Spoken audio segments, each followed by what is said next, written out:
Ok, pessoal, boa noite. Eu sou Miro Veloso. Estamos de volta com mais uma edição do nosso podcast Mentalize. Olha, um prazer muito grande todas as vezes em que Papai do Céu me proporciona a oportunidade de estar com nossos amigos, com gente que faz e acontece, com gente que pode, né, fazer a nossa sociedade se tornar uma sociedade melhor. Nosso convidado de hoje é ele, Tadeu Prosdocimi. É isso, é Tadeu Prosdocimi. Depois ele vai explicar isso aí. Estamos iniciando o nosso podcast hoje um pouco mais tarde, devido à falta de energia, não é, da dona Coelba, né? Em menos de um mês aí, nós já ficamos sem energia por diversas vezes. Mas, né, como o Tadeu ficou aqui, a gente batendo um papo legal, a energia voltou. Então, quero agradecer a você que se encontra aí do outro lado e quero agradecer ao meu amigo Tadeu. Tadeu, boa noite. Prazerzaço ter você nessa noite aqui com a gente, irmão.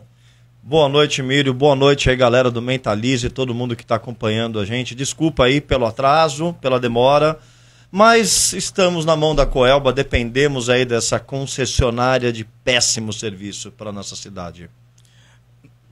Vamos então, Tadeu. A gente começou já batendo mesmo na Coelba. Né? A gente tem problema com Coelba, a gente tem problema com Embasa, uma das piores prestadoras, não é, de serviços públicos que a gente tem. Mas hoje o assunto também é Tadeu Prosdocimi, que é bacharel em Direito, certo? E é também pós-graduado em fiscalização de obras, é isso? Fiscalização de obras públicas municipais. De obras públicas bem focado. Municipais. Tadeu, você nasceu onde, irmão? De onde que você é? Não é? Quando eu era mais velho, o pessoal dizia, como era aquela ave que carregava o... Cegonha. A cegonha pegou você onde? Conta Cegonha me pegou em São Paulo, capital. Sou de São Paulo, capital paulistano. Certo. E vivo aqui em Arraial há 18 anos. Em julho agora eu faço 18 anos. Certo. O que foi que te trouxe de São Paulo para Bahia, Tadeu? Olha, na verdade eu falo que foi Nossa Senhora da Ajuda, porque eu não me senti em casa em São Paulo, Miro. Eu cresci num bairro em São Paulo que é mais afastado, no mato mesmo. Eu não cresci no concretão. E eu não me senti em casa lá. Então foi muito interessante porque surgiu uma oportunidade. Naquela época eu estava acompanhado da minha ex-esposa, a mãe da minha filha, e o nosso plano era ir para Cumuruxatiba. Mas nós, por um acaso, dormimos uma noite em Arraial antes de pegar um ônibus e ir até Cumuruxatiba. Certo. E quando eu acordei ali no centrinho do Arraial, aí eu já me apaixonei. E dali e nunca fui para Cumuruxatiba. Naquela vez eu já fiquei em Arraial, voltei para São Paulo, coloquei minhas coisas em cima de um caminhão, vim para cá e nunca mais saí. Eu já vim com a certeza de que aqui era o meu lugar. Sim, Tadeu, nós nos conhecemos, e na verdade quando nós nos conhecemos foi num período de campanha, né, que política, mas um dia eu ouvi você dizer que todos os seus sonhos foram realizados, certo? Realizados aqui na Bahia. Aqui em Arraial da Ajuda, certo. Aqui na cidade. Isso, como é que foi isso? Você morava numa cidade grande, onde você teve a oportunidade de realizar seus sonhos lá e veio realizar aqui na Bahia? Na verdade, Mira, eu acho que é o seguinte... chegou um momento na minha vida em que pensei, tá bom, mas vamos procurar um novo sonho, talvez uma nova meta. Eu nunca tive ambições mirabolantes, eu nunca sonhei em ter, sei lá, um helicóptero, nunca sonhei em ser milionário, era um sonho simples. Primeiro, ter um diploma. Eu me formei aos 43 anos de idade. Olha, e esse era um sonho meu. E eu consegui realizar esse sonho aqui em Porto Seguro, na UFSB. Certo. Né? Um outro sonho que eu tinha era tratar dos meus dentes. Né? Eu não gostava do meu sorriso, não era um sonho, não gostava. E era um sonho que para algumas pessoas pode ser pequeno, mas para mim era o meu sonho, eu tinha essa vontade, entendeu? Seus dentes que eram dentes podres, não? Não, eram bem tortinhos mesmo, eram bem tortinhos. Eram tortos. E logo porque quando eu era moleque, eu caí de skate. E eu caí de boca no chão e rachei o dente da frente no meio. Sim. Os meus amigos de longa data vão lembrar disso, os mais antigos. E aí fez lá uma emenda, mas nunca ficou legal. E aí, então isso era uma coisa que me incomodava. É aquela coisa que pode ser pequeno para um, mas pode ser um pedregulho no sapato para outro. E foi aqui. Mas eu acho que o maior sonho, a maior vontade era me sentir em casa. Em São Paulo, eu amo a minha cidade, eu tenho muito orgulho de ter nascido em São Paulo. Para mim, São Paulo foi uma escola. Sim, São Paulo é uma escola. Mas eu ando nas ruas de Arraial, principalmente, ou de Porto, de Trancoso, Caraíva. Eu tenho uma paixão por Caraíva. Eu me sinto seguro. Eu me sinto em casa. Eu adoro andar no centrinho do Arraial. Às vezes eu paro minha moto no centrinho, faço tudo a pé. Eu me sinto em casa. Eu me sinto bem. Eu gosto de acordar e ouvir o barulho dos macacos. Eu moro no meio do mato. Então, assim, eu acho que o maior sonho de uma pessoa é ser feliz. Sim, e aqui eu sou feliz. Aqui eu me sinto em casa. Sim. Eu realmente tenho... Até às vezes eu sempre falo assim, eu pego a balsa, eu atravesso a balsa para Porto e eu sempre comparo com a Marginal Pinheiros. A Marginal Tietê, em São Paulo, aquele inferno. Então eu fico tão feliz, eu tenho uma sensação tão gostosa de atravessar aqueles 8 minutinhos e ver o barquinho, o balanço do barco.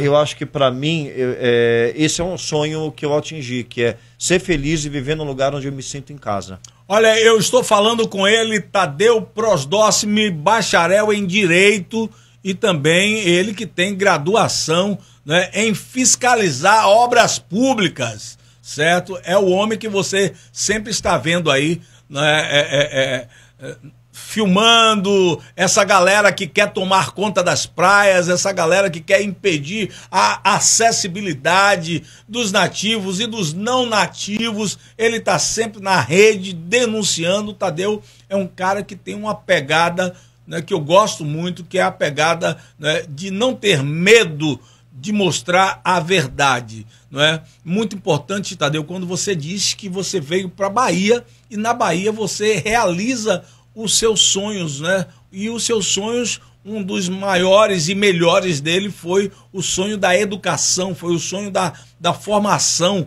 Aos 44 anos de idade, 43. Aos 43 anos você consegue formar-se em Direito, certo? Isso, para mim, é um exemplo de superação e de alguém que mostra que nunca é tarde para recomeçar, né, Tadeu?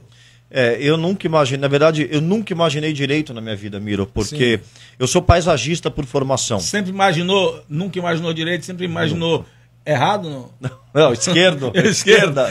Rapaz, esquerda. Sim, tá certo. E olha que engraçado, Miro, o meu pai, ele era tenor, meu pai já faleceu em 2007, e ele era bacharel em Direito também, mas ele nunca atuou no Direito, meu pai era tenor, cantor de ópera. Era, que beleza.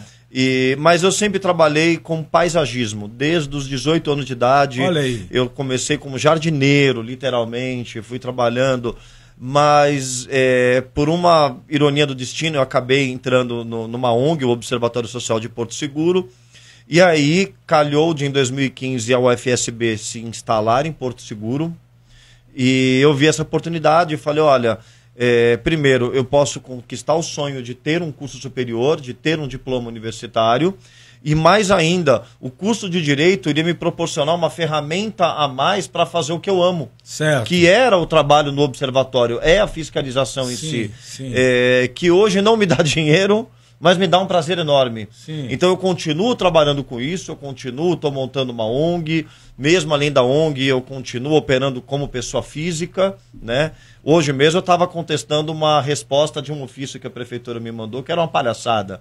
De 15 perguntas, eles não responderam nenhuma. Nenhuma. Mandaram 4 arquivos diferentes com o mesmo nome de arquivo. Então, assim, uma palhaçada. Não, 4 arquivos iguais com nomes diferentes. Mas aí a contestação eu estou fazendo em meu nome, pessoa física. Certo. Mas o Direito, ele me deu instrumentos, ele me deu um conhecimento maior para eu poder fazer o que eu amo, que é esse trabalho. Tadeu, você também foi assessor de gabinete do ex-vereador Vinícius Parracho. Exatamente. Certo. Nossa. Por quanto tempo isso aí? 4 anos. Na verdade, quase 4 anos. Eu me desliguei do gabinete em abril de 2024. Certo. Então foram 3 anos e 4 meses. Mas eu já trabalhava com o Vinícius antes no Observatório. Sim. Então, durante o período do Observatório Social, o Vinícius foi presidente e eu atuei como coordenador executivo. Então, nós já tínhamos uma parceria de trabalho. Certo. Você fala muito, Tadeu, nessa questão de observatório. Quem está do outro lado não entende. Tem gente que entende, mas tem muita gente que não entende O que é esse tal de observatório? É o quê? Você fica observando o que esse observatório faz e você fala que ainda faz e não te dá grana, e não te dá dinheiro, isso. Fala pra gente. O Observatório Social, ele é uma ONG, ele é em formato de rede. Hoje no Brasil são aproximadamente 160 redes, né, 170 unidades, e ele trabalha com principalmente fiscalização da gestão pública. Então fiscaliza contratos públicos, que é a minha área de atuação. Eu trabalho muito com contrato público, fiscaliza com gastos públicos, com transparência. Eu também estudei muito a lei de acesso à informação, a questão de transparência de dados públicos, análise de dados públicos, análise de gastos públicos. Então o Observatório Social, ele analisa dados, analisa gastos. O foco principal do observatório sempre foi processos licitatórios. Sim. O intuito do observatório sempre foi identificar fraudes ou brechas em contratos e processos de licitação e denunciá-los e tentar quebrar os processos de licitação antes que eles se concluam. Certo, tá? Certo. Em Porto Seguro, nós tivemos uma alteração um pouco e a gente trabalhou muito com denúncias de crimes ambientais, que é o que mais me incomoda, mas é uma das coisas que eu mais faço hoje em dia. Certo. E é péssimo, porque você vê pouco resultado e um dano gravíssimo na cidade e um crescimento absurdo, é surreal. Mas eu trabalho, o observatório, digamos assim, ele não só observa, ele também denuncia, ele tenta cortar os desvios e o desperdício. E uma coisa que eu aprendi nesses anos todos foi o seguinte, Miro, você tem aquela grande corrupção, sim, que causa danos, a grande corrupção dos contratos de milhões, e você tem a corrupção de varejo. A corrupção de varejo, ela chega direto na sua casa. É aquele medicamentozinho desviado no posto pela pessoa, pelo funcionário da farmácia. É aquele alimento que uma pessoa da escola leva para casa. É aquela vista grossa que um fiscal faz para um crime ambiental ou para uma obra irregular e que amanhã vai causar um dano do desenvolvimento urbano. É aquela corrupção pequena, mas endêmica, e que está por todos os lados, e que também nos prejudica muito, e que muitas vezes a pessoa que comete não enxerga como corrupção, sim, não acha que aquilo é um dano, tá? Então, muitas vezes faz de má fé. Então o observatório também trabalha nisso, e também atua muitas vezes não querendo apontar o erro, mas sugerir melhorias na forma da gestão, sugerir melhorias, porque uma das coisas que nos afeta muito não é só a corrupção, Miro, é o problema da má gestão, é o funcionário fantasma. Sim. É aquela pessoa, aquele servidor que ele é pago, por exemplo, um superintendente de saúde. Qual é a função dele? Ele tem a função de fazer com que a logística de distribuição de medicamentos funcione. Mas ele não faz. Por quê? Sim. Porque ele não quer trabalhar, ou porque ele não tem conhecimento para aquilo, certo, ou porque ele é um apadrinhado de um vereador, e ele está lá naquele cargo, e ele não precisa fazer nada, mas ele não pode sair dali porque existe aquela dependência do legislativo com o executivo. Então, muitas vezes, o poder executivo não pode derrubar aquele cargo porque depende do apoio do vereador. E aí o observatório vem e derruba.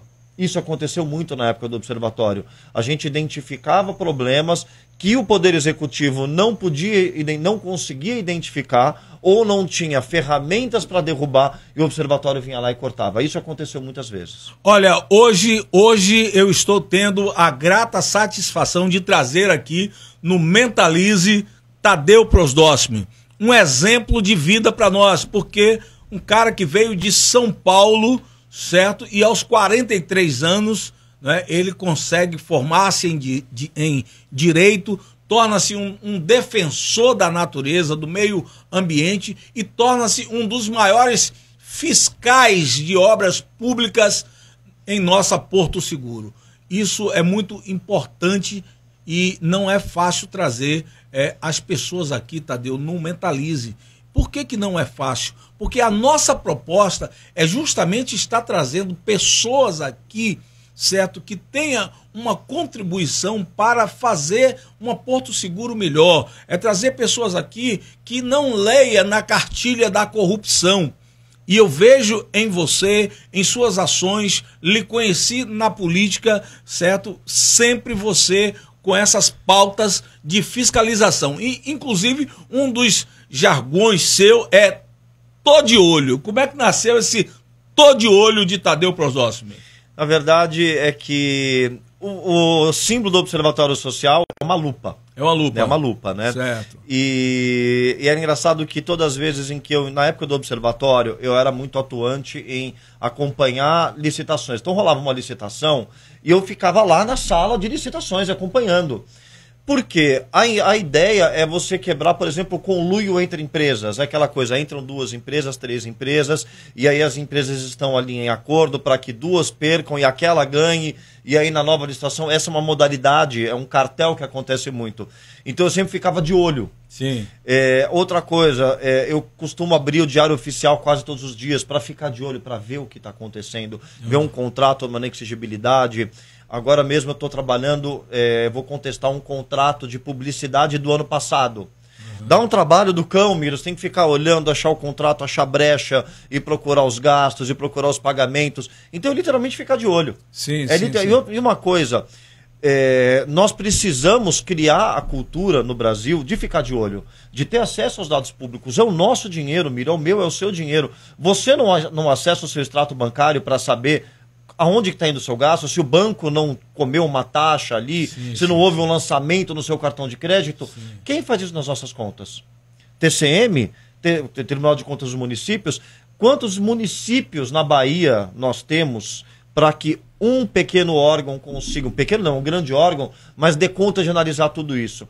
Então nós precisamos ficar de olho no que é nosso, certo, no nosso dinheiro, no dinheiro público, na gestão, na máquina pública. Tadeu, eu tenho uma pergunta muito importante para lhe fazer nessa noite. E essa pergunta, eu não sei se você vai ter coragem de me responder. Se quiser responder sim, se não, não. Você vem fiscalizando, você vem de olho. Esse trabalho seu não é apenas nesta gestão. Não. Você vem fiscalizando desde a gestão da prefeita Cláudia, certo? O prefeito Jânio. De Cláudia até a gestão do prefeito Jânio, muitas irregularidades você já viu? E quais as providências que você tomou? Já foi ameaçado por alguns deles, por esse lado seu, não é? Esse temperamento fleumático misturado com sanguíneo. Como que você tem convivido com isso? E qual é a reação, às vezes, quando você vai lá e denuncia, e vai lá no Ministério Público e entrega essa galera? Eu digo que a corrupção é a alegria, a impunidade é a alegria dos corruptos. Me fala, governo Cláudia e governo Jânio, você já encontrou irregularidade, já denunciou? Como é que foi isso? Olha, a atuação que eu tive na época do governo Cláudia foi bem diferente da atual do governo Jânio, por 2 motivos. Na época da Cláudia, eu estava à frente do Observatório Social. Eu tinha até mais liberdade para trabalhar. E na época de Jânio, eu estava trabalhando dentro do gabinete do Vinícius. Certo. Dentro do gabinete do Vinícius, uma coisa que eu vou deixar muito claro, muito importante. O gabinete do Vinícius foi o único gabinete naquele período em que colocou uma pessoa responsável por fiscalizar.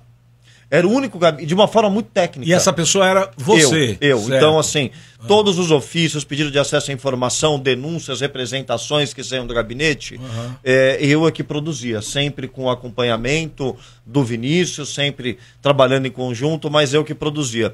Então, era muito diferente. Outra coisa importante, o trabalho do Tadeu no início do observatório foi muito diferente do final.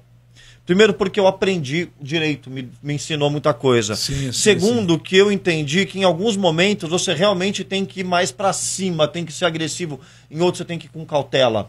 Sim. Então o tempo é um grande professor.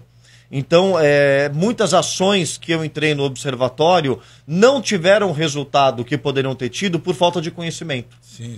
Teve uma ação que eu mandei para o TCM na época e que correu todos os trâmites e só perdeu porque teve um errinho processual que eu aprendi no direito. Então, assim, aí fala assim, não, os problemas, os desvios, e assim, muitas vezes, Miro, é o que eu falo, não é só desvio, é má gestão. Sim. É erro na máquina, erro nos processos internos, que geram um desperdício ou um desvio. Muitas vezes não tinham o conhecimento do gestor. Estava lá embaixo na esfera do fiscal do contrato ou de um gerente. Teve uma situação absurda. Eu fui no posto de saúde de Vera Cruz pediu acesso da relação dos medicamentos que chegaram lá e tinha lá 40 caixas de um determinado medicamento, acho que era omeprazol, uma coisa simples, né? E aí eu falei, peraí, mas não está assinado aqui o recebimento. E a farmacêutica falou assim, porque eles disseram que saiu da central, mas não chegou aqui. Eu peguei a moto e fui direto para a central. Quando eu cheguei na central, eu falei com o responsável, vem cá, esses medicamentos aqui, ó, vocês disseram que saiu da central hoje, mas não chegou no posto. Cadê? Não, peraí, vamos descobrir, vamos que assim, olha, então vamos aguardar até amanhã, fiz um ofício, senão amanhã a gente já entra com uma denúncia no Ministério Público e pede.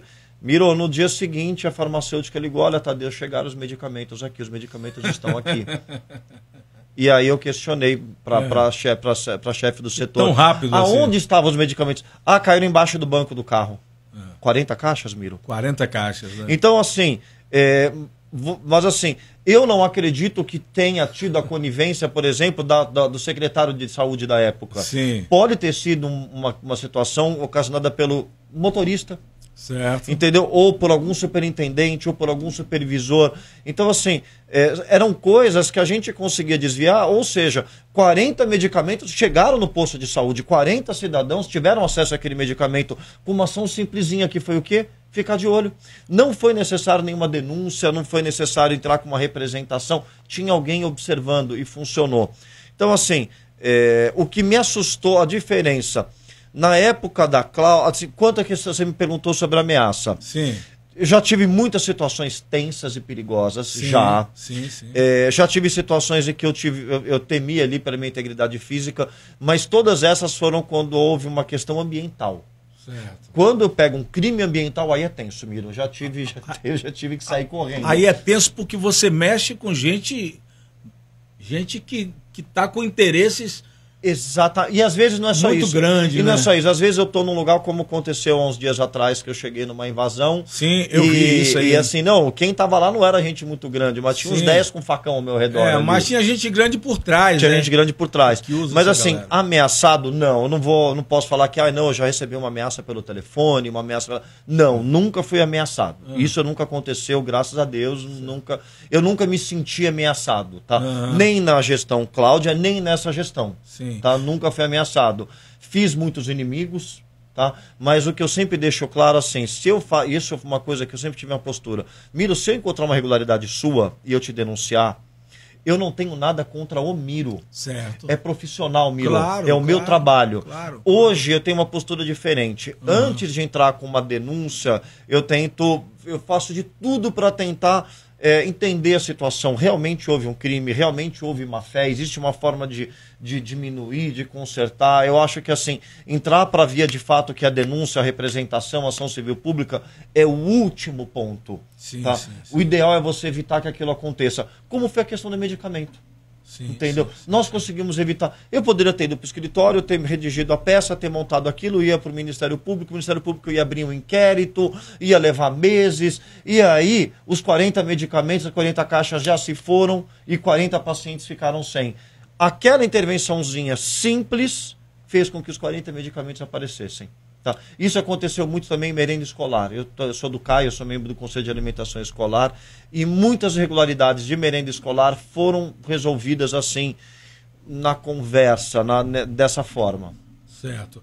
Tadeu, eu já ouvi, certo? Tem gente que não tem coragem de dizer na face da gente que não gosta da gente. Eu já ouvi muita gente, certo, da gestão pública dizer, eu não gosto desse cara, esse cara é antipático, esse cara é chato demais.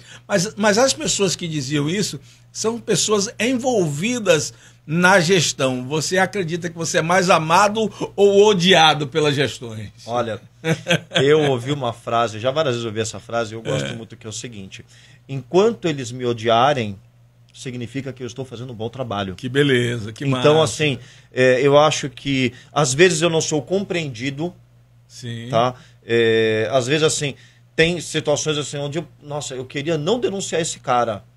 Sim. Mas se eu não o fizer, não sou eu, não é o meu trabalho, eu não estou me vendendo, mas eu não sou... Mas eu acho que... Eu espero que eu seja mais amado do que odiado, Miro. Mas enquanto os maus me odiarem, significa que eu estou fazendo um bom trabalho e vou continuar, entendeu? Não Tadeu, acreditando nesse trabalho seu de fiscalização, nesse trabalho de querer fazer as coisas darem certo, andar de forma certa, você lançou seu nome, assim como eu lancei também, como candidato a vereador. Quantos votos que você teve? Tadeu? Foi pouco, Miro. Não chegaram a 400 votos. Certo, certo. Mas o que você acha? Onde que está o problema? Você acha que as pessoas não estão ainda, não aprenderam ainda a gostar de quem quer fazer a coisa certa? Você acredita que a compra do voto ainda é a arma que faz com que o povo se corrompa e por essa razão a gente não conseguiu uma vaga lá na Câmara? Não só isso. Eu percebi o seguinte, nós tivemos uma abstinência muito grande em Porto Seguro. Tá? Então, assim, nós tivemos realmente uma votação expressiva, enorme no atual prefeito Jânio. Uma votação muito pequena para os outros candidatos, tanto para Cláudia, quanto para Luíde, quanto para Alisson. Mas nós tivemos uma abstinência enorme de pessoas que não concordavam com nenhuma das 4 opções. Certo. Tá? Então são pessoas que não venderam seu voto. Sim. Que não concordaram com os erros da gestão passada. Eu apoiei a antiga gestora Cláudia porque eu achei que era a melhor opção. Sim. Não digo que foi uma gestão perfeita, não concordo. Sim. Infelizmente, eu acho que nós não tivemos nenhuma gestão perfeita em Porto Seguro, como o Porto Seguro merece. Mas essas pessoas que não concordavam nem com Cláudia, nem com Jânio, também não votaram para vereador. Sim. Então, será que se todos esses votos de pessoas que não concordavam nem com Jânio, nem com Cláudia, porque não compactuavam com nenhum dos erros desses dois, tivessem ido votar, eles não teriam votado em mim ou em você, porque são pessoas que não venderiam o voto? Então, muita gente não votou para prefeito, pessoas que não concordam, não compactuam com nenhum das 4 opções, mas também não votaram para vereador. E esse voto, eu acho que ele seria um voto extremamente importante. Então, eu tenho certeza que todos os meus votos foram votos legítimos, foram votos de pessoas que ouviram as minhas propostas, que concordaram com a minha ideia, que acreditavam que eu poderia sim prestar um bom serviço, e eu sou muito grato e honrado com esses votos. Eu acho que a compra de votos foi escancarada na cidade, não só a compra de votos, o uso da máquina pública de uma forma jamais vista.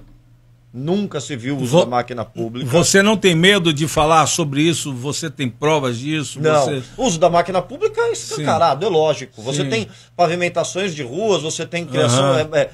praças que ficaram abandonadas por toda a gestão e no final são feitas. Tadeu, vem cá. Isso é absurdo. Vem cá, você... Isso é uma compra de voto também. Isso. A gente viveu nessas eleições uma realidade, um resultado estúpido. Onde é que eu quero chegar?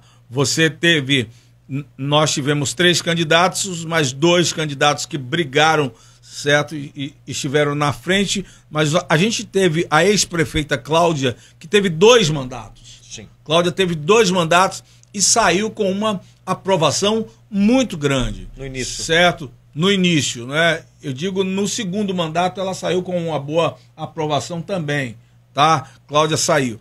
E Cláudia, então, agora chega sendo deputada, certo? Prefeita por 2 mandatos, não é? Jânio totalmente desgastado, uma equipe que, na verdade, era horrível, espero que se conserte. Mas Cláudia perde com 20 mil votos, mais de 20 mil votos de frente. Isto é inexplicável. O que você acha que aconteceu que a ex-prefeita Cláudia perdeu com mais de 20 mil votos para Jânio Natal, que vinha fazendo um governo horrível e que só nos 45 minutos do segundo tempo resolveu fazer alguma coisa? Eu acho que você errou em uma palavra, o inexplicável. Não é inexplicável. Primeiro, a equipe de campanha do Jânio, muito boa. Sim. Muito boa.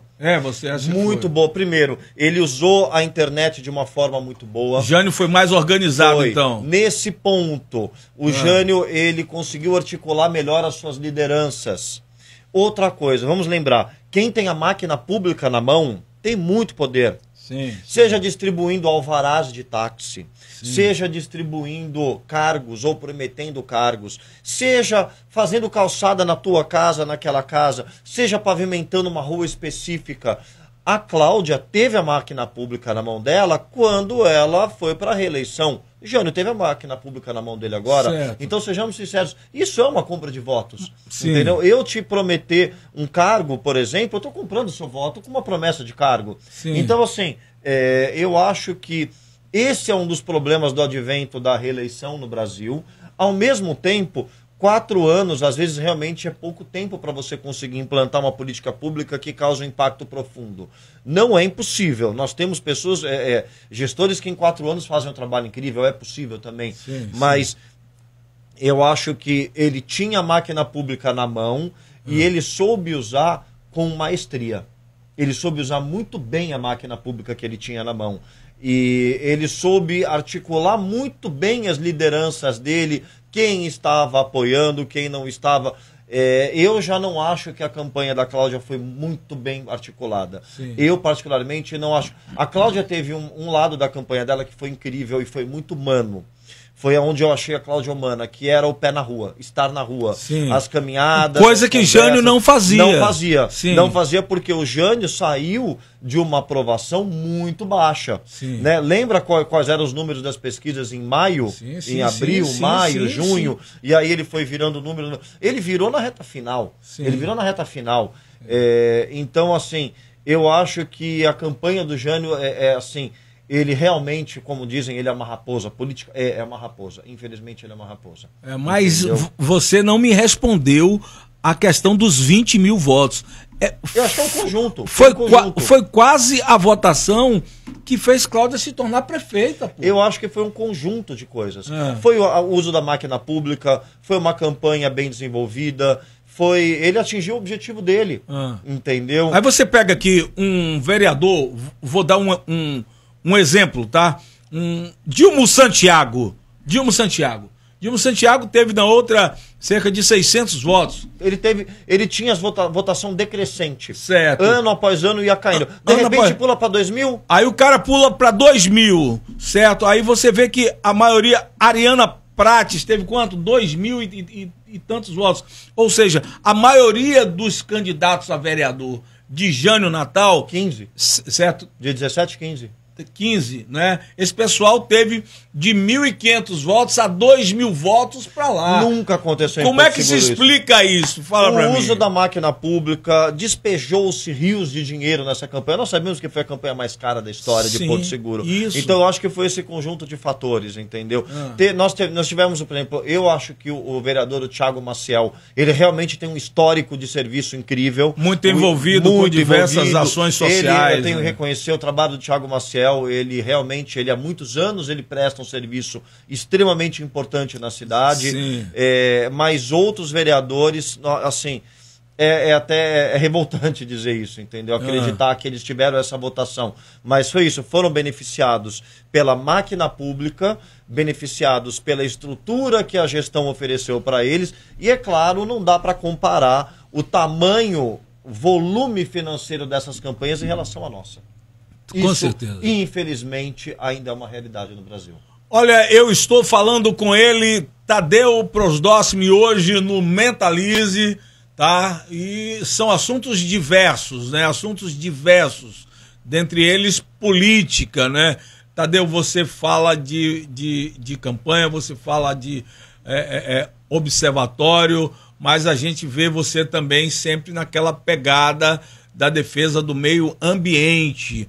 Nunca se construiu tanto, nunca se devastou tanto, certo? Nunca a natureza foi tão agredida como nesta gestão, né? Como é que está hoje essas questões de obras, de novos condomínios, de inacessibilidade da população às praias?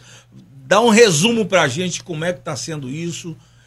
Parece que ninguém está fazendo nada e a galera está deitando e rolando aí do jeito que quer. Abrir a porteira. A questão é essa, abrir a porteira, e a situação de supressão ambiental piorou muito. A questão é assim, você não tem como frear o desenvolvimento, mas o desenvolvimento ele pode e deve ser sustentável. Não é dizer não vai construir, é como construir, é o que construir, é a forma de construir. Então nós temos 2 problemas. Licenças ambientais são cedidas fora dos parâmetros legais. A prefeitura vive liberando licenças ambientais que permitem que o empreendedor possa fazer uma supressão de 100% do terreno, ou seja, derrubar tudo. Muitas vezes a prefeitura libera licenças ambientais que não permitem a supressão total, mas o cara vai lá e suprime tudo, derruba tudo. E a multa que o cara paga é menor do que o lucro que ele vai ter ocupando 100% de área do terreno. Certo. Ah, mas aí a pessoa pensa, pô, mas são só umas árvores, vai gerar emprego. Primeiro ponto, essa máxima, essa desculpa de que estou gerando emprego para a cidade é uma mentira. Gerar emprego é uma consequência, é um meio para ele obter lucro. Ele não veio e construiu um mega condomínio porque ele quer gerar 150 empregos para a construção civil. Ele veio e ele, para gerar o lucro dele, ele precisou criar esses 150 empregos, muitas vezes com salários baixos. Uhum. E com péssimas condições. Segundo, você vai lá e implanta um condomínio ali gigante com muitas casas, legal, mas você vai aumentar a demanda por saúde pública, por educação, por transporte, a energia, o problema da poluição do lençol freático, para onde vai aquele esgoto, o consumo de água. Então você tem que ter as condicionantes para aquela implantação daquele loteamento, daquele condomínio, daquele hotel, e principalmente a aplicação de instrumentos que diminuam esses impactos. E isso a prefeitura não faz. É esse que é o problema, é a vista grossa. Por quê? Porque a especulação imobiliária hoje manda na cidade. A especulação imobiliária hoje tem um poder muito... E não vou dizer que são todos empreendedores, existem empreendedores responsáveis, existem construtores responsáveis, sim, mas se não houver o freio do poder público atrelado à transparência, principalmente a transparência, eles vão deitar e rolar. Eu vou dar um exemplo. Eu sou membro do Conselho da Cidade, tá? E nós estamos analisando a implantação de um mega condomínio na praia de Itaípe. Certo. Muito perigoso. São 1000 lotes, Miro. 1000 lotes no alto do Itaípe. Aí você vai falar, será que não vai ter impacto no rio Itaípe? Imagine o rio Itaípe poluído. Não vai ter um impacto no turismo? Não vai ter um impacto na minha, na sua vida? Sim. Aí, assim, será que a construção e os impostos desses 1000 lotes valem tanto ao ponto de nós perdermos toda a natureza e todo o ecossistema daquele rio? Então não é o seguinte, não pode construir, é como você vai construir? Pode, mas respeitando a legislação, porque a lei, Miro, nos protege. A lei tem ali limitantes que realmente podem fazer com que o cara invista, tenha lucro, mas não destrua. Só que muitas vezes a vontade de lucrar mais acaba fazendo com que ele passe por cima das leis. E muitas vezes, Miro, não só é a vontade de lucrar mais, é o achaque. É aqueles 20% que algum agente público vai cobrar dele, e para equilibrar aquela balança, ele vai ter que construir 20% a mais. Então, se você tem um empreendimento previsto ali de taxa de retorno de 10 milhões, estava jogando baixo, 10 milhões, mas você vai ter que dar ali 15% para algum agente público em toda a cadeia de propina, você vai lucrar ali 1,5 milhão a menos, certo? Você vai querer ocupar mais para equilibrar isso. Então, muitas vezes, a propina acaba fazendo isso. E a propina acontece de várias formas. É aquela coisa, eu vou te dificultar, eu vou criar dificuldade para você me ajudar, me ajuda a te ajudar. É aquele alvará que não sai, e o teu projeto tá lindo, o teu projeto tá impecável, você tá dentro das normas legais, você não quer destruir, mas alguém segura o seu alvará, e aquele alvará só sai se você ceder. E aí você vai ter que fazer o quê? Aumentar a ocupação para poder equilibrar essa conta. Isso acontece muito. E com isso quem vai sofrer é a nossa mãe natureza, né, Tadeu? Todos nós, a cidade toda. Tem sido sempre assim. Tadeu, e assim, um problema também, Miro, a equipe de fiscalização da prefeitura é pequena. Nós precisamos de mais fiscais ambientais que tenham principalmente autonomia, que tenham autonomia para trabalhar, que tenham uma estrutura para trabalhar. Tem que se investir em tecnologia, em drones, em imagem satélite, em acompanhamento de imagem via satélite do município. Tem que investir em tecnologia e leis mais severas. Destruiu, desmatou, não respeitou o alvará ambiental, trava a construção, proíbe, impede, dificulta. Nós temos que dificultar aqueles que querem destruir e ajudar aqueles que querem construir. Por exemplo, respeitando a lei do IPTU verde. que é uma lei incrível, criada pelo vereador Vinícius Parracho, e para você conseguir entrar e se adequar é super difícil. Sim. Tadeu, mas quando você fala sobre a questão de fiscalização, de que temos poucos fiscais, certo? Acaba acontecendo um paradoxo em meio a esta fala sua. Por que este paradoxo existe para mim? Porque você vê que o sistema que é chamado de bruto, esse sistema que você fala que ele exige que o cara... Às vezes o cara quer construir certo, mas o cara quer uma propina, o cara quer X% daquela área, tá? E estes funcionários públicos, eles muitas vezes têm o aval, não é, de alguém que está acima deles para fechar os olhos. Então, para mim, não adianta ter quantidades a mais de fiscais ou não, porque eles estão lendo na cartilha de alguém que tem o interesse, não é, de que essa natureza seja destruída, os terrenos sejam ali divididos entre eles. Então, para mim, eu acho que essa não é a solução. É por isso que eu coloquei a palavra autonomia. Porque nós temos muitos servidores públicos que não compactuam e não concordam com o que está errado. Muitos. Só que eles estão de mãos atadas. Certo. Eles sabem que se eles não fizerem o que mandam, eles podem ser exonerados, ou eles vão ter problema lá dentro, eles vão ter os benefícios cortados, ou vão ser encaminhados para outro setor. Então, primeiro, esses órgãos eles precisam ter autonomia, eles precisam ter segurança, precisam ter estrutura, tá? E, principalmente, eles precisam ter transparência. Os processos têm que ser transparentes. Então, você cometeu um crime ambiental, eu sou um fiscal e eu identifiquei. Se eu te autuei, essa autuação tem que ser aberta para que todo mundo possa acompanhar. Para saber se eu fui lá e cumpri o meu papel de fiscalizar o teu crime, de te autuar. E esse pagamento dessa multa tem que ser transparente para todo mundo saber se você realmente pagou essa multa ou se algum outro agente público anulou a tua multa. Entendeu? Então, assim, a grande chave é a transparência. Por isso que existe hoje nas empresas particulares e também em muitos órgãos públicos um sistema que ainda não tem tradução para o português, chama-se compliance. Você já ouviu falar nesse termo? Não. Compliance é um termo, é um sistema que é implantado em empresas e também em algumas prefeituras. Tem prefeituras no Brasil que têm os sistemas de compliance. E são sistemas complexos, processos que garantem com que não hajam, por exemplo, casos de corrupção, desvio, e todos eles sempre atrelados à transparência. Então são métodos de trabalho que quebram os sistemas de corrupção.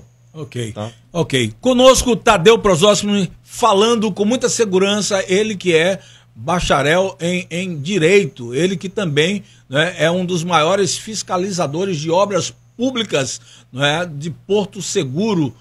Hoje é um prazer muito grande estar com o Tadeu. Tivemos um problema aí da energia, não é? A senhora Coelba mais uma vez nos deixando na mão e nosso podcast começou um pouco mais tarde. Você que está nos assistindo, convide outras pessoas, diga, olha, o podcast voltou, entrou no ar, porque nós temos assuntos importantíssimos a serem tratados hoje, já estamos tratando, não é? Estamos mentalizando aqui hoje com a cooperação dele, de Tadeu. E é claro que a sua participação é muito importante para todos nós. Tá? Queremos dizer também que nós temos os nossos cortes no Instagram, mas teremos também, certo, toda a entrevista no nosso canal Mentalize no YouTube. Beleza? Tadeu, existe uma questão chamada plano diretor, certo? Plano diretor. Toda cidade deve ter um plano diretor. Você sabe muito bem o que isso significa. Por exemplo, Trancoso hoje, nesta gestão, Trancoso foi bombardeada, certo, por construções de muitos condomínios, não é?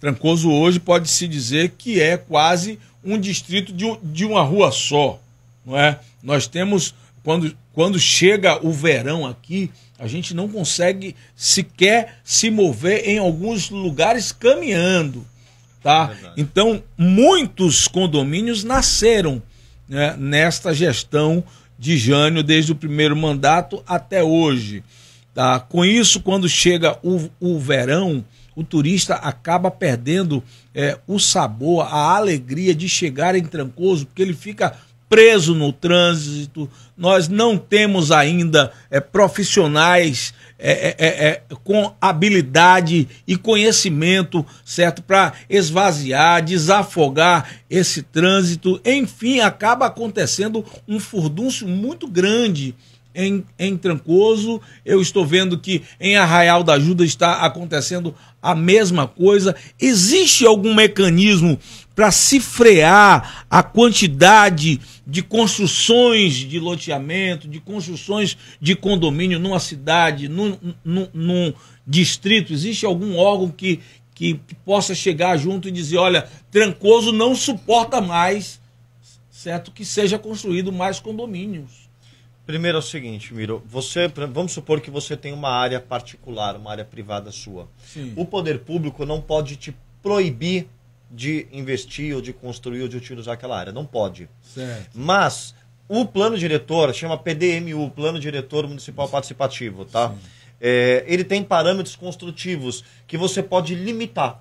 Então, por exemplo, você tem um terreno ali de, vamos supor, 15 quilômetros quadrados, né? Sim, sim. Se você cria lotes de 200 metros, quantos lotes você vai ter ali?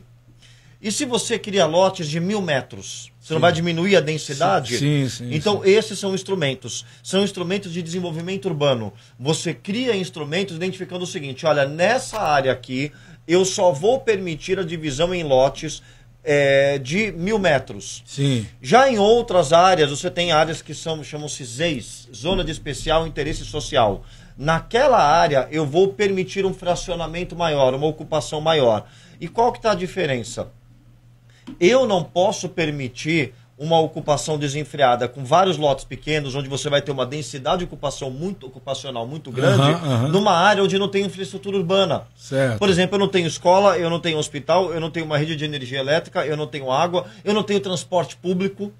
Então, a gentrificação, que é aquele processo onde as pessoas mais humildes que vivem naquela área acabam sendo expulsas para o entorno, certo, ela também gera um problema no transporte, porque essas pessoas elas vão ter que se deslocar até o trabalho. Tem transporte público em Trancoso? Não tem. Não tem transporte público. Você não tem... Quem tá lá no quadrado, saiu do seu trabalho cansadão, 6 da tarde. Tem uma linha de ônibus regular até o Maria Viúva? Não tem. De Sapirara para o centro. Exato. O pior é que mora em Sapirara. Aí o que acontece? Vai fazer o quê? Vai comprar o seu carro.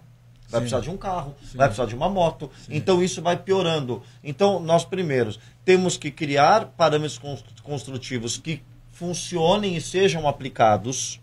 Segundo, investir em transporte público, investir em engenharia de tráfego, e não essa bagunça, contrata ali um monte de amarelinho e eles ficam na esquina só no celular.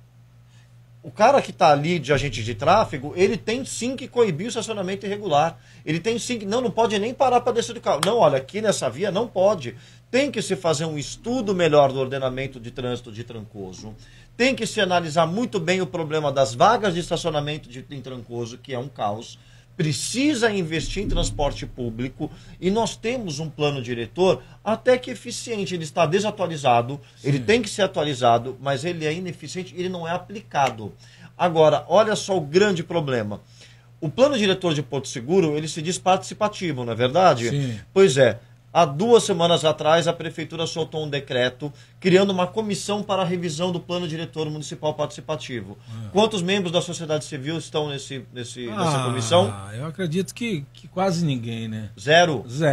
Todos os membros nomeados pela comissão do prefeito são membros da Prefeitura. Por isso que eu disse... Participativo aonde? Me desculpa aqui, por isso que eu disse para você... Não é que eu não acredito que a solução seja que se tenha mais fiscais. Não é? Todo mundo tem que ler naquela cartilha, pô. É que é o seguinte, por que eu acho que tem que ter mais fiscais também? Às vezes você, por exemplo, isso acontece muito. Você aciona a equipe de fiscalização que tem o poder de ir lá e autuar e pegar um flagrante e eles estão lá em Caraíva. E aí o tempo que eles levam para chegar aqui em Trancoso ou em Arraial da Ajuda. Então, a solução, primeiro, a solução para os problemas na nossa cidade nunca são únicos. É um conjunto de soluções para um conjunto de problemas. O problema do trânsito não adianta só investir em transporte público. Você tem que investir no problema das vagas de estacionamento. Você tem que investir, por exemplo, em alternativas como bicicleta, como ciclovias, como o transporte público, para mim, é um dos maiores problemas de Trancoso. Isso está claro. Você tem que, inclusive, respeitar o problema desse desenvolvimento urbano, do ordenamento urbano, de aonde vai construir, aonde você permite mais adensamento e menos adensamento. Ou seja, é uma solução? Não. É um conjunto de soluções para uma série de problemas. E não adianta jogar responsabilidade só no poder público. Precisa ter a participação da população, da sociedade. Porque muitas vezes o engenheiro de trânsito não está morando aqui em Trancoso para saber que ali na principal o horário de pico é tal hora, é tal dia, é em tal período, é naquele ponto exato que para o caminhão para descarregar pro supermercado. Então, só as pessoas que moram aqui é que vão ter essa visão mais profunda. Olha, muito interessante, Tadeu, todas essas coisas que você coloca, né? Todas essas coisas são, assim, lindas demais, é fruto de alguém que conhece, mas eu não consigo ver, né, que a gente vai conseguir alcançar com êxito esses alvos que a gente tem de ver a cidade melhor, uma mobilidade melhor, enquanto nós não tivermos gestores que se reciclem. A gente sente que a maioria dos gestores que nós temos, de vereadores, de prefeitos, ainda atuam com a velha política, sempre copiando o que o outro fez. É gente que não estuda, são prefeitos que não viajam para realmente conhecer o projeto Cidades Inteligentes. Você já ouviu falar em cidades inteligentes, não é? Então, a gente vê que nessa questão aí, eu acho que o Luigi, nessa questão de cidade inteligente, de tecnologia, certo? De fazer com que essas coisas viessem a acontecer, a funcionar de verdade, eu acho que o Luigi, ele se encaixaria bem, porque é um cara que é um visionário que tem conhecimento, certo, de cidades inteligentes, de primeiro mundo. Então, eu já vi palestras de Luigi e quando ele apresentava isso, eu pensava nos outros prefeitos e dizia, pô, essa galera tem que estudar como esse cara estudou e conhece. Então, é isso que você está falando, que faltam nos prefeitos, que faltam nos vereadores, né, que se reciclem, que entendam que a velha política, que essa coisa de fazer apenas uma pracinha, essa coisa de fazer uma reforma meia boca, não, a população não quer mais isso. O mundo, ele está há anos-luz dessa política, dessas práticas, dessas gestões retrógradas, né? Existe muita coisa que a gente está perdendo de viver, podendo viver. Mas não é só isso. Acho que assim, primeiro nós temos que pensar também nos secretários municipais. Sim. Tá? Porque nós temos dois problemas. Primeiro, para um político chegar no poder, um prefeito chegar no poder, ele tem que ceder muito. Sim. E muitas vezes esses cargos fazem parte da negociação do processo eleitoral. Certo. E às vezes aquele secretário que está ali não é a pessoa mais competente para aquela pasta. Entendo. O outro problema que nós temos é o que eu chamo assim, no Brasil nós temos um problema muito sério no sistema político que se chama presidencialismo de coalizão. Sim. Então eu digo que nós temos o mesmo problema que é o presidencialismo de coalizão em nível municipal, que é essa interdependência entre o executivo e o legislativo, onde o executivo, o prefeito, precisa do apoio dos vereadores para aprovar seus projetos de lei e muitas vezes para fazer vista grossa aos erros do executivo. Em contrapartida, ele é obrigado a ceder cargos importantes para o legislativo e esse legislativo indica pessoas que não têm o menor compromisso ou a menor competência. Então, o problema está em toda a cadeia e não só no prefeito. Você pode ter um prefeito excelente, com essa visão, com essa proposta. E se o legislativo não aprova o orçamento dele? E se o legislativo fala, só vou aprovar essa lei orçamentária aqui, a LOA, se você me ceder tantos cargos e as pessoas que os vereadores indicam não têm a competência para esse plano? Então, o problema ele é muito mais complexo. Não adianta você colocar um prefeito incrível e péssimos vereadores. Sim, sim, entendeu? sim. Eu sempre digo que, na verdade, eu acho que se você tem uma Câmara de Vereadores extremamente eficiente, a prefeitura funciona melhor. Quando eu lhe falo dessa questão de reciclagem, é que essa reciclagem seja não só dos prefeitos, dos vereadores, mas que essa reciclagem sejam dos vereadores, sejam dos secretários, certo? Dos assessores. Sejam dos assessores, sejam dos nomeados. Muitas vezes as pessoas diziam que Miro vivia de utopia, quando eu dizia que se um dia eu conseguisse ser um vereador, cargo que nós lutamos por ele, eu não seria um 100% dependente do poder público. Existe o Estado, existe a União, e o que a gente vê é uma galera realmente acomodada quando chegam lá e que se assentam numa cadeira, aquela cadeira gostosa da Câmara, né? Luxuosa, confortável. Os caras chegam ali e você não vê, dificilmente você vê um vereador apresentando um plano magnífico para Porto Seguro. E correndo atrás para que ele seja implantado, para que, poxa, alguém diga assim, velho, aquele cara fez acontecer, mas é sempre o mesmo discurso. O vereador não tem poder de execução. Tem muito poder. O vereador tem muito poder, você acredita nisso? Olha, na verdade é o seguinte, primeiro, o vereador tem muito poder desde que ele saiba utilizá-lo e tenha conhecimento. O maior poder é o conhecimento. O vereador chucro não consegue fazer nada. Claro. Uma das minhas propostas... E a gente tá cheio de vereador chucro, velho. Não tem nem o que falar. Uma das minhas propostas no meu plano, do meu projeto, era a emenda impositiva. Tá? Que é o quê? É o vereador, ele tem o direito de determinar uma porcentagem da emenda do orçamento.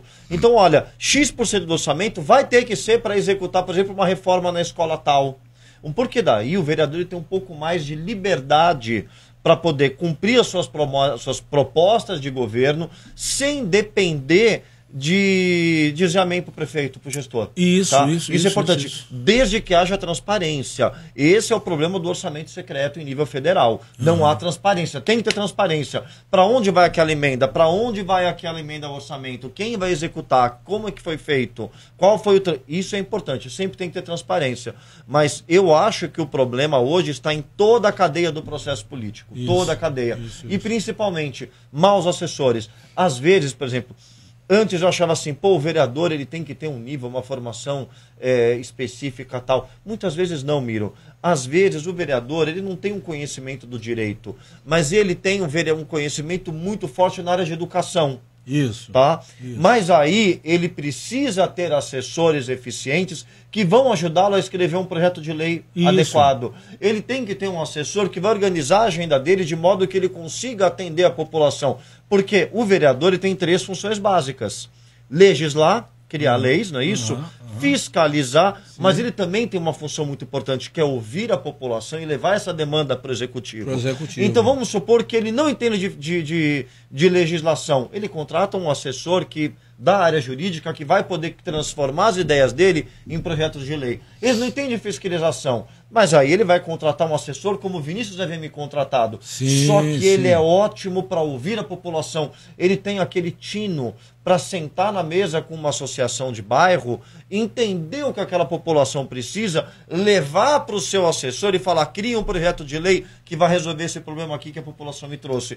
Pronto!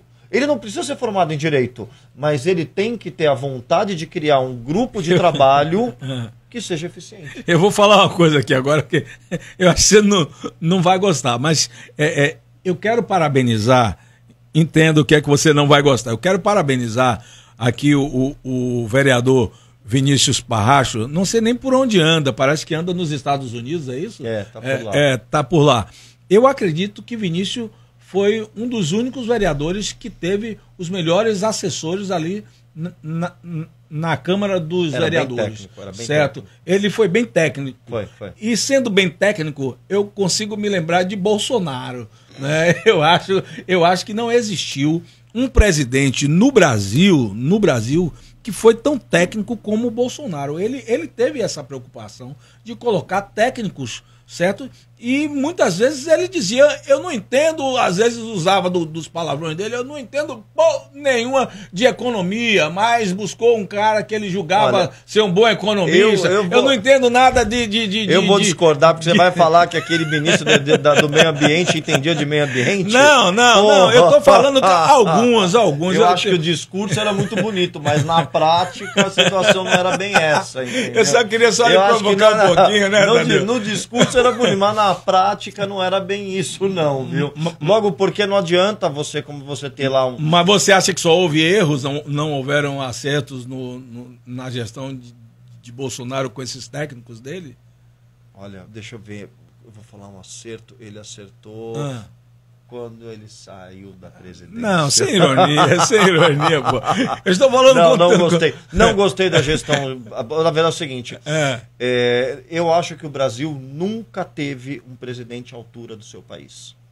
Nunca tivemos alguém... Nós não tivemos um estadista. Sabe o que eu acho, Tadeu? Eu acho que... Eu vou concordar com você, em partes eu vou concordar. E eu costumo dizer, não sei se você se lembra de Cristóvão Buarque. Sim. Lembra-se? Claro. Cristóvão Buarque foi um ministro e foi também um candidato à presidência da República.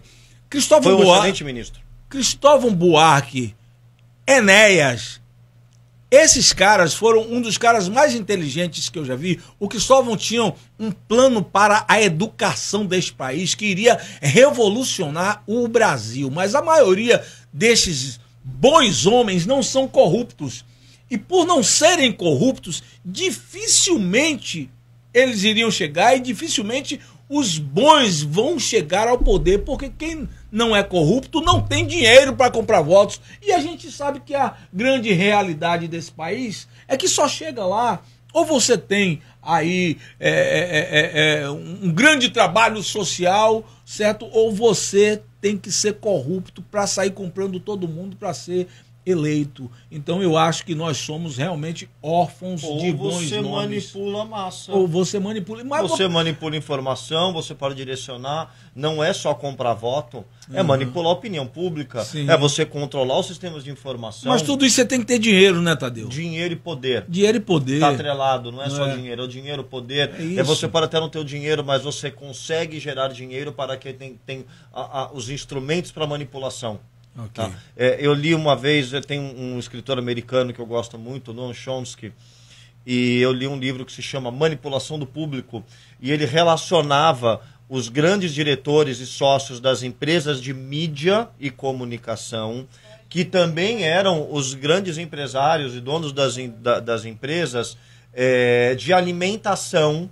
Tá? Então, você direciona o público para aquele alimento que é péssimo, que vai te fazer mal, mas você convence as pessoas que ele é bom. Então existe uma correlação. E também são os mesmos sócios da indústria farmacêutica. O poder da manipulação. É o que você falou aí de Sóis? A Sóis queria estar aqui, não veio... Qual a pergunta da Sóis? Como ele enxerga uma saída para esse governo de Jânio Natal? O que pode se fazer? Qual a saída? Bom, como você enxerga uma saída, então quer dizer que Jânio está sem saída. Eu acho que eu acho que é o seguinte. Primeiro, ele deveria sim fazer a reforma do secretariado que ele tanto anuncia e não faz. Sim, eu acho que ele deveria fazer essa Já reforma. Cobrei isso aqui de Jânio Natal. Fazer, eu acho que ele... vídeo foi lindo, o vídeo de Jânio. Ele poderia e deveria fazer, tem que oxigenar a máquina. Sim. Segundo, ele também... O problema é que assim... Ele ainda é refém, de um jeito ou de outro, dessa interdependência do legislativo. Então nós temos 1 milhão de cabides, de pessoas inúteis na prefeitura, que não trabalham ou não têm competência. Sim. E eu acho que tinha que fazer uma limpeza e derrubar todo mundo e colocar gente competente. Esse é um ponto interessante. Certo. O outro ponto, nós sabemos que na gestão anterior dele, ele direcionou verbas e esforços para se reeleger. Ele deveria direcionar verbas e esforços para melhorar a cidade, para consertar os problemas reais da cidade. Não é fazendo um bondinho do centro histórico para uma magaia que nós vamos resolver os problemas críticos da cidade, como o problema de saúde, de transporte público, da educação caótica. Então, assim, e principalmente participação social.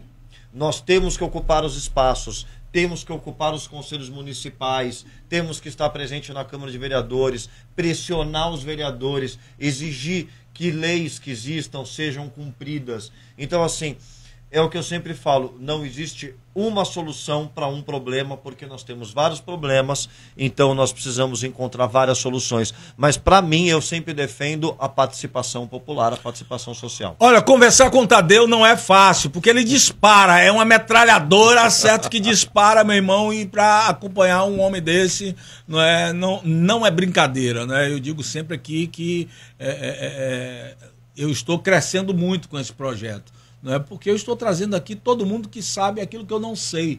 E eu acabo aprendendo muito com vocês. E depois nós vamos ter vários cortes maravilhosos aí para que o pessoal também cresça. Eu estou muito feliz porque o distrito de Trancoso, né, e algumas pessoas em Porto Seguro têm mandado mensagens para nós falando da qualidade, do nível das pessoas que a gente tem trazido aqui. Eu quero dizer que não é que estejamos sendo aqui fazendo acepção de pessoas, nada disso. O Mentalize é para todos, é para contar a história do Gari e para contar também a história do homem que aos 43 anos se tornou um advogado, certo? Bacharel. Então, não atuo como advogado. Um bacharel, não é? Então, nós vamos estar trazendo aqui também a Sóis. Muita gente não sabe, Sóis é socióloga. Sim, certo? Incrível. Né? Tem uma mente fertilíssima. Não é? Eu só não estou gostando de umas postagens que ela está botando nos stories aí com constância, mas eu vou lá e rebato de boa, com respeito, né? A gente. A Sóis ultimamente baixou nela aí um espírito nos stories de pancada aí, numa galera que eu tô muito chateado com ela e já falei pra ela, mas tudo bem, Sóis, você mora no coração da minha família, não só no meu, mas da minha família. Nós amamos a você, Clebinho, e todos os seus filhos. Mas, Tadeu, eu quero te fazer uma pergunta, filha, e essa pergunta é muito importante, certo? É muito... Lúcio, quero mandar um abraço pro meu amigo Lúcio na mídia, né? Grande Lúcio, rapaz, está sendo assistido por Lúcio. Para mim, agora eu começo a tremer braços, mãos, por dentro. É uma honra, porque eu estou falando não apenas de um Lúcio que tem um site, mas eu estou falando de um cara de uma mente incrível, de um comunicador, hein? Roberta também está nos assistindo. Um abraço, Lúcio, para você. Mas eu tenho uma pergunta para te fazer. Você fala de coisas interessantíssimas que poderiam estar acontecendo em Porto Seguro e não acontece. Você fala de tantas obras que poderiam estar acontecendo e ainda não aconteceu. Mas aqui bem perto da gente, numa cidadezinha chamada Itabela, onde as pessoas tinham vergonha de dizer que moravam em Itabela. Itabela recebeu, certo, como prefeito, um cidadão que perdeu 3 vezes, chamado Luciano Francisqueto. Fora eleito e teve 2 mandatos. Luciano Francisqueto, 2 mandatos. E Luciano mudou a história de Itabela. E eu fiz uma pergunta para ele aqui. Luciano, qual a obra que você teve maior orgulho em Itabela? E ele me surpreendeu quando ele disse assim: a maior obra que me dá maior orgulho foi ter devolvido a dignidade ao povo de Itabela, de poder ter o prazer de dizer novamente, certo, eu sou um itabelense. Por que aqui tão pertinho da gente o Luciano Francisqueto conseguiu fazer tanto com uma renda tão ínfima em relação a Porto Seguro, e Porto Seguro não consegue ter um avanço como Itabela teve? Má gestão. Você fala assim, Tadeu, qual é a grande obra que Porto Seguro precisa e vai mudar a vida de Porto Seguro? Não é uma obra, É a máquina. Não adianta você ter uma obra maravilhosa como, vamos supor, a Ponte Arraial Porto Seguro, que iria nos beneficiar, seria ótimo, somente para nós aqui, moradores do Litoral Sul, mas ela iria beneficiar aquele morador que não tem carro, que precisa andar de ônibus. Então, eu não acho que a grande diferença em Porto Seguro vai acontecer com uma obra. É o funcionamento da máquina. É você chegar num posto de saúde e você ser atendido rápido, você conseguir marcar uma cirurgia imediatamente e não para dali a meses, ou você ficar dependendo de pedir favor para vereador. É você ter certeza de que o teu filho vai ter vaga na escola e você não vai ter que ficar dias sentado, dormindo na fila da escola. É você ter creches suficientes. Olha aí, essa obra para mim é importante. Se você constrói creches, você vai facilitar com que mais mães possam trabalhar. Isso. Você vai melhorar o desenvolvimento cognitivo de todas aquelas crianças. Você está investindo no futuro. Então, acho que obras, creches, para mim creche eu acho que é um investimento importante, mas para mim Porto Seguro precisa de uma gestão eficiente. É fazer com que a máquina pública funcione. Entendeu? Que as instituições e os órgãos funcionem como devem. Principalmente acabar com esse monte de funcionário fantasma ou inútil que a gente tem por aí. Esse que é a principal investimento que a gente precisa na cidade. E principalmente compromisso, gestores compromissados com a cidade, que andem na rua e vejam os problemas reais. Aí você vem falando sobre uma... Quando você fala que andem na rua, eu acho que aí está a grande questão.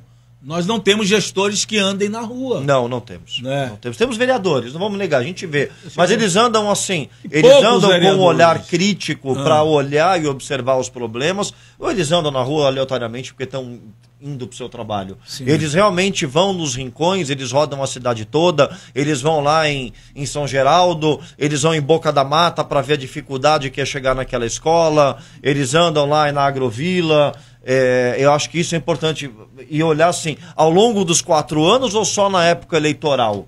Mas eu acho que o grande problema de Porto Seguro não está só na sua estrutura física. O que adianta você fazer um posto de saúde se ele não tem funcionamento? O que adianta você ter uma escola se ela não tem cuidadores? O que adianta você ter lá aquela central de ônibus lá que construiu lá perto da Praça do Gravatá se não tem ônibus? Não tem ônibus que funciona. Não adianta você pavimentar ruas se nem todo cidadão tem carro. Não adianta. Eu acho que o maior problema hoje em Porto Seguro, a maior necessidade é uma máquina pública que funcione de forma eficiente. Beleza. Esse é Tadeu Prosdóximo. Quem é mais aí, filha? Tem alguma pergunta para Tadeu aí? Eu fiquei muito feliz aí pelas pessoas que estão participando. Nós tivemos um problema muito grande hoje, né? O atraso. O atraso, certo, causado pela Coelba, mais uma vez, né? Esse mês inteiro de energia aí, indo embora, né? Eu posso dar esse recado no ar, não, né? Pode? Quero mandar um abraço para Jana. A Jana aí, né? Beijo, Jana. Beijo, Jana. Quem mandou foi Tadeu, viu? Tá bom. Depois você fala quem é a Jana pra gente. Mas, Tadeu, eu quero falar de resultados. Você é um cara que, durante a campanha, você fez...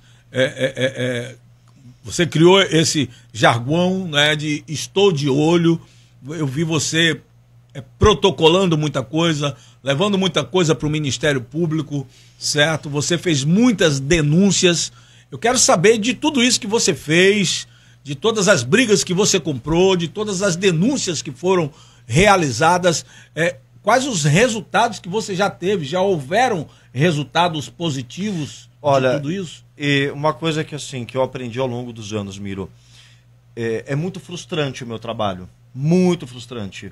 Muitas denúncias e muitos processos que você abre que não dão em nada, ou muita denúncia que chega para mim e eu não consigo dar sequência porque eu não tenho estrutura, eu não tenho tempo, eu trabalho, eu não tenho, às vezes eu não tenho prova para dar aquela sequência, eu fico frustrado de olhar para aquela pessoa que me enviou aquela informação e olha, eu não consegui dar conta da sua denúncia, eu sei que aquilo está errado, eu sei que existe aquele problema, mas para que eu não desista, eu me pego nas pequenas vitórias, tá?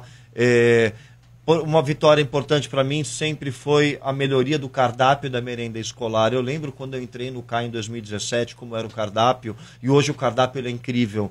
E eu participo das reuniões do CAI, a gente se preocupa com o cardápio. Agora a gente tem que chegar na segunda fase, que é fazer com que ele seja cumprido. Sim. Então, isso para mim foi uma vitória muito grande, você alterar o cardápio. Hoje você não tem nenhum alimento ultraprocessado no cardápio. É claro que o PNAE, que é o Programa Nacional de Alimentação Escolar, proíbe, mas nós já não tínhamos ultraprocessados no cardápio da merenda escolar muito antes dessa determinação do PNAE. Isso me deixou muito feliz. Nós já conseguimos também barrar e autuar diversos problemas de crimes ambientais, muitos, entendeu? Muitas vezes a gente não divulga. Agora, por exemplo, no final do ano nós conseguimos uma determinação do Ministério Público, justamente, que foi uma determinação expedida pelo Ministério Público, que aperta mais o cumprimento da merenda escolar para a empresa. Inclusive isso gerou uma nova licitação, ou seja, a empresa que está aí agora, que não está prestando um bom serviço, não poderá continuar, vai ter que abrir uma nova licitação, e isso foi um resultado de uma denúncia que eu fiz em 2022. Então, você vê, eu protocolei essa denúncia em 2022, Miro, e só deu resultado em 2024. O Ministério Público só deu a determinação em 2024. Por quê? Porque, infelizmente, os processos são lentos.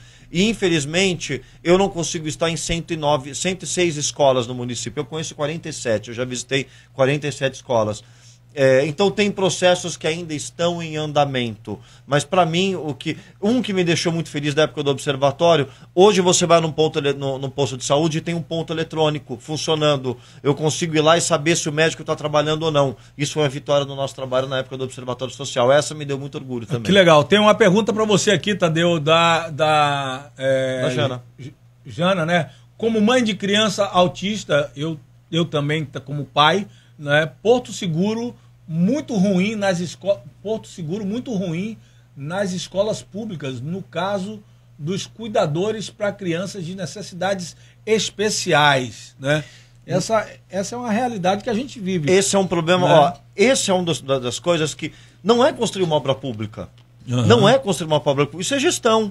Sim. E aí qual é o problema? E nós nos deparamos, nós ficamos, na época do gabinete do Vinícius, nós ficamos anos brigando com a prefeitura por isso. Qual é o problema? Primeiro, baixos salários pagos aos cuidadores. Isso. Baixíssimo salário. O cuidador é uma profissão extremamente importante, que exige muito, exige um conhecimento, exige não só um conhecimento daquele profissional, exige um comprometimento. Então, o Porto Seguro, o município, oferece salários muito baixos, muito ruins. O outro problema, para não inflar a máquina pública, a folha de pagamento. Por quê? A prefeitura, existe um limite de porcentagem que a prefeitura pode pagar com servidores, com folha de pagamento.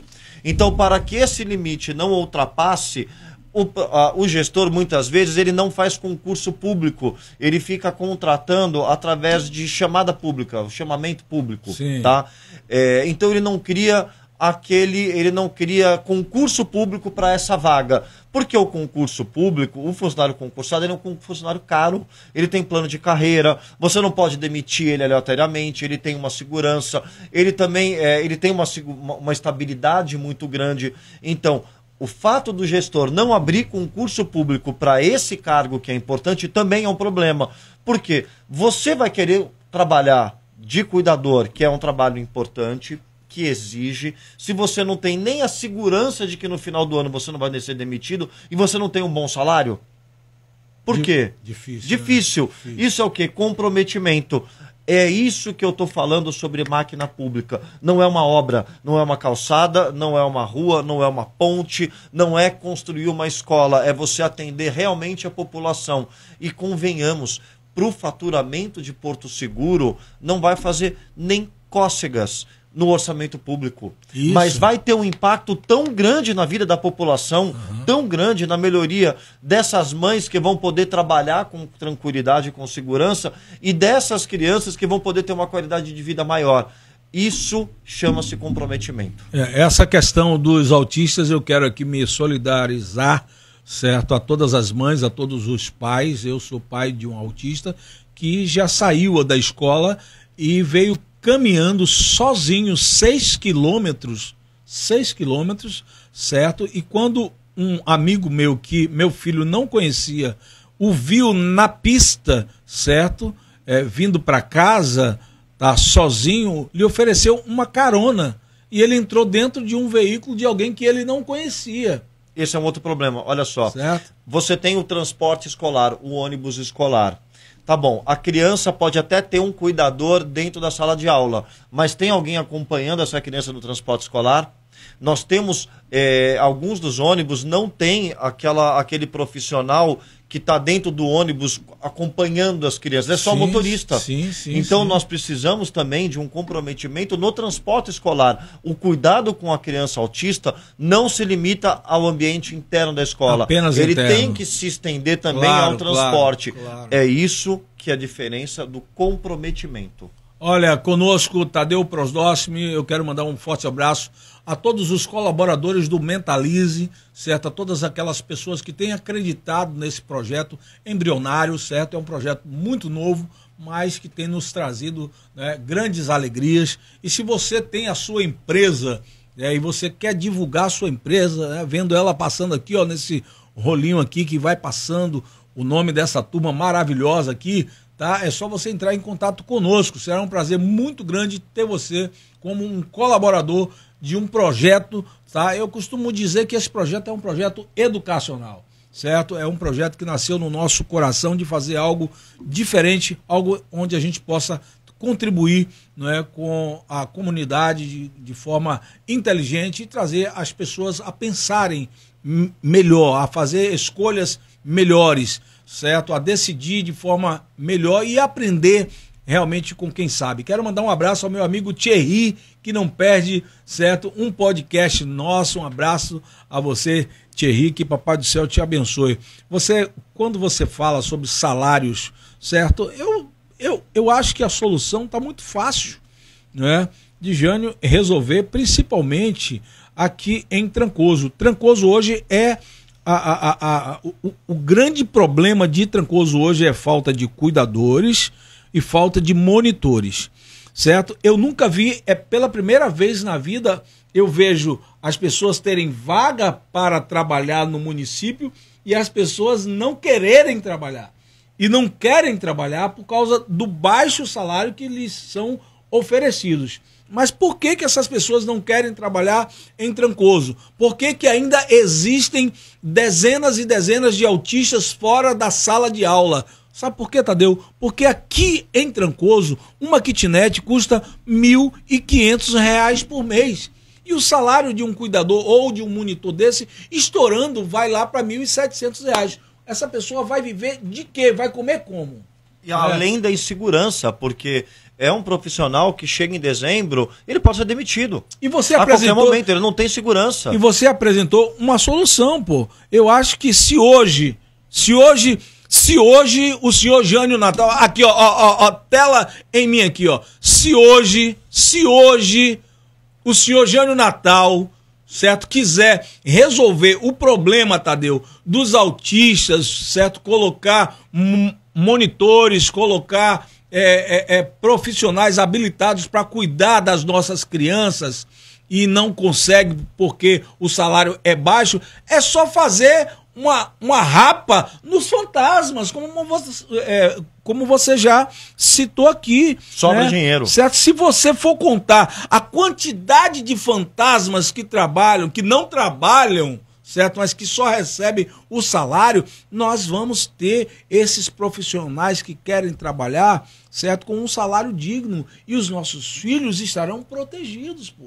Certo? Então tem que acabar com esses fantasmas, né? O vídeo do Jânio foi muito lindo, maravilhoso. Todavia, certo? O que eu vi também naquele vídeo, senhor Jânio, e eu quero convidar o senhor a estar aqui batendo um papo com o Miro Veloso. Eu já disse que não sou seu opositor, eu tenho um posicionamento, certo? O que eu entendo é que quando o Jânio fez aquele vídeo dizendo vou trocar os secretários, vou trocar alguns nomeados que não corresponderam, o Jânio estava tirando dele a culpabilidade maior. A responsabilidade é dele. Certo, porque ele é o gestor. Ele é o gestor. Ele tem a caneta. É. Ele tem a caneta. Ainda assim, existe aquele problema da dependência do legislativo. É um fato. Sim. É um fato. Muitas vezes o executivo ele é refém do legislativo. E vice-versa. O legislativo ele é refém. Precisa quebrar esse elo de dependência. Nós precisamos mesmo de vereadores comprometidos, compromissados, mas que tenham autonomia e não que tenham simplesmente que aprovar tudo o que o gestor manda para poder manter os seus indicados no poder. Indicados esses que muitas vezes quebram o funcionamento da máquina. Esse é um outro problema. Ok. Olha, eu quero aqui mandar um forte abraço ao meu amigo Igor, né, que está nos assistindo. Tadeu, nós estamos quase que chegando ao final desse bate-papo nosso aqui, não é? Mas tem uma questão que eu não poderia deixar de lhe perguntar, que foi matérias de vários sites. Nós tivemos também a presença do vereador Bolinha muito presente nisso, que foi o desvios de alguns rios, certo? Que desaguam nas praias lá em Porto Seguro e algumas barracas até estão correndo o risco de desabarem e tal. O que aconteceu? O pessoal, eles tiveram a coragem mesmo de desviar o leito normal do rio? Não é só isso, Miro, eu acho que é o seguinte. Primeiro, em alguns pontos a foz do rio muda naturalmente. Sim, em alguns pontos. Isso, mas aí tem aquele problema. Aquela barraca de praia não deveria estar ali. Certo. O rio desviou e atingiu, mas ela está numa área muito próxima ao rio, numa área muito delicada, muito próxima a uma restinga, ou danificou-se a restinga, e a restinga é uma proteção. Sim. Esses são os problemas. O outro problema, muitas vezes a intervenção que aconteceu lá em cima no rio, ao longo do rio, gerou esse problema, que é, por exemplo, o problema da sedimentação na foz do Buranhém. A sedimentação na foz do Buranhém se deu por conta de uma modificação que foi feita ao longo do rio Buranhém na década de 90. Tá? E esse é um problema que nós corremos o risco de sofrer no rio Taípe. Tá? Porque a proposta apresentada pelos empreendedores que querem construir o condomínio em Taípe é mudar aquela via de acesso que sai lá embaixo para pertinho do rio Taípe. Olha só. Eles querem tirar aquele acesso existente hoje e fazer um novo acesso que vai correr paralelo ao rio Taípe. Sim. Tá, mas foi feito algum estudo para saber se a sedimentação dessa abertura dessa via não vai cair no rio Taípe e prejudicar o rio Taípe? Além do que, para isso vai ser necessário derrubar toda uma mata ciliar. E aí, essa mata ciliar não vai prejudicar o rio Taípe? Será que essa mata, essa modificação não vai causar daqui a 5 ou 10 anos uma alteração na foz do rio Taípe que, por exemplo, inviabilize a nós moradores de utilizar essa praia? Então, um problema muito grave é a alteração permitida e realizada ao longo do rio que gera as modificações na foz dele. Esse é um grande problema. E não só a poluição.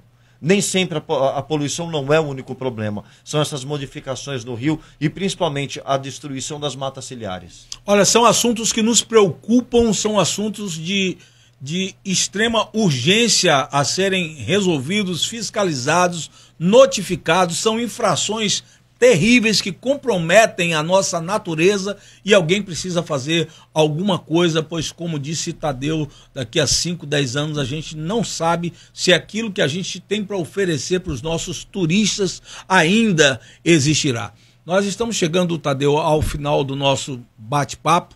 Eu quero agradecer do fundo do meu coração por tudo aquilo que você trouxe para nós, por ter vindo de tão longe, por ter esperado a energia voltar, tá? E dizer que as portas do Mentalize estão abertas para você voltar, tá? Está aqui conosco, essa casa é sua, essa porta estará sempre aberta e foi um prazer muito grande ter você aqui conosco e quero passar para você agora as suas considerações finais. Bom, primeiro eu quero fazer um convite a todos vocês que estão aí. Participem de conselhos municipais. Nós teremos, inclusive, agora dia 29 e 30 de abril, acho que vai ser mantida essa data, a Conferência da Cidade. Na Conferência da Cidade vão ser discutidos vários eixos importantes da cidade de desenvolvimento urbano. Corta aí, Roberta tá mandando você mandar beijo para ela. Beijos, Roberta! Beijos! E é muito importante, ali vão ser eleitos novos membros do Conselho da Cidade e vão ser discutidos também os eixos que vão ser inseridos no novo plano diretor. Tá? Então é importante a participação da população na Conferência da Cidade. Miro, eu te agradeço mais uma vez pelo convite, pelo espaço, pelo bate-papo. Muito obrigado aí pela audiência de quem nos acompanhou, de quem mandou pergunta. Muito obrigado a todos vocês e mentalizem e vamos ficar de olho. Beleza? Este foi Tadeu Prosdóximo, eu sou Miro Veloso e essa foi mais uma edição do nosso Mentalize. Quero dizer que na sexta-feira estará aqui conosco ele, o vereador, o doutor Anderson Richelli. Muita polêmica.